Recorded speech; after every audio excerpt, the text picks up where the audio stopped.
that nobody can tell our story the way that we can.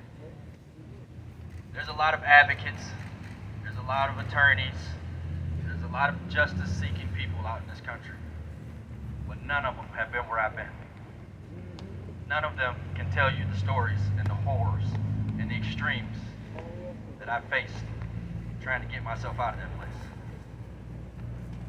There's 6 of us here from all over the country that have been exonerated, and we speak on behalf of a whole lot of people. Our voice carries across this country because nobody except us knows what that injustice looks like. We know what Lamar Johnson and Kevin Strickland and Chris Dunn are going through right now. We know that feeling. We know how horrible it is for people to believe in you. People to truly, truly believe that you're innocent. But yet, you remain caged. That's a horrible feeling. A terrible feeling. When these cases first came across my desk a few months ago, you probably wouldn't believe me when I tell you that it was another exoneree that brought it to my attention. I get emotional about it because it was another one of our brothers Right. that brought it to our attention. And unfortunately, he couldn't be here because of logistical reasons and employment issues. Make no mistake about it, he's here in spirit though. Eric Anderson. What's happening today is monumental. Just this past weekend, a House bill took effect. That House bill allows prosecutors in this state to be able to attempt to correct injustice. When we first got involved in these cases a few weeks back, what we found so shocking was that in the state of Missouri, a prosecutor had the power to send somebody to prison, to send somebody to death, but yet they didn't have the power to say they made a mistake. They didn't have the power to restore life. And that, to us, was just mind-blowing. That you can literally kill somebody with an ink pen. Yeah. But yet, you couldn't use that same ink pen to say, I made a mistake. I think it was huge on behalf of the local authorities to come out publicly and say, we screwed up. I think that was huge. That's practically unheard of in this country. And believe me, we file wrongful convictions all over this country.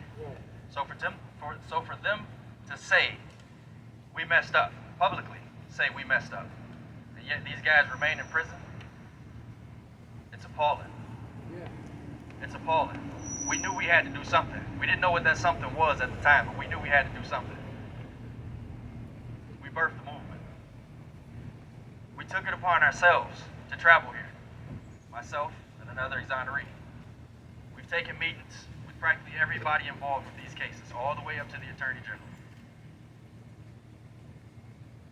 And what's sad is we've come to discover that this isn't about justice for some people. This is about division and party. But what we came here to do is let's remind people that justice doesn't see state lines. Justice doesn't see colors. Justice doesn't see parties. We travel here on our own dime, on our own expense, in our own vehicles, with our own hotel rooms to be here on behalf of this important movement. Because that's how personal it is to us. That's how important it is to us. This isn't our last stop. It's the beginning. And as we continue to move forward, you'll see our movement get bigger and bigger. And the reason that's going to happen is because, as we very well know, exonerations are going to continue. People are going to continue to come home. That's right. And when they do, we're going to be here to catch them. We're going to be here to hold them. Because we, as a community, know what it's like to not be able to sleep. We know what it's like to face injustice head on. You know, the difference between being free and being incarcerated is When you have a problem going on out here, you can find a distraction. You can go to the arcade, you can go to the movie theater, Right. you right. can go hang out with family. That's right. But in prison, you're forced to confront those emotions. You're forced to deal with it right there in the moment. You don't get an opportunity to put it on the show. This is important. This is important, and everybody out here is important. There's a lot of people that believe in what we're doing. A lot. And it's empowering to see how many people have showed up when we called. We've got exonerees here from different states that showed up because we called. We've got organizations from all over the state. We've got family members from all over the country that showed up because we called. This is the beginning of something extremely important. It's going to take us to change the system. It's going to take us to make sure that we're heard. It's going to take us to make sure that this doesn't continue to happen. This is an extremely important moment. Extremely important.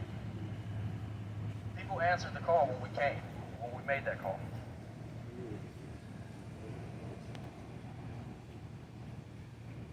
There are some people that don't agree with what we're doing, whether it's based off of ideology, party, foolishness, whatever their reason is. But one thing that we've discovered in our small time at this movement, nobody can deny us to our face. When a person tells me they believe the system gets it right, I want you to tell me to my face that my 15 years was for nothing. I want you to tell Larry Darnell Smith Jr. that his 26 years was for nothing. Since the system works correctly. Since the system works the way that it was supposed to. I mean, let's be honest. If the system worked the way it was supposed to, there would be no reason for an ACLU or an Innocence Project. That's right. Or the NAACP. Right? These Right. are all private organizations. They're not funded by the government. These are people that came together because they saw the system was flawed. We stand in unity, together, to make change. And there's no better people to make change than the people that have suffered from this injustice. I stand before you today as the chairman of the National Organization of Exonerees. Our numbers will continue to build. Our platform will continue to grow. But I promise you, we won't be denied.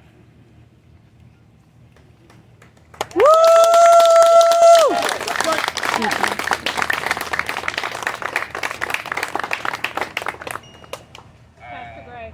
Our next Pastor speaker Gray.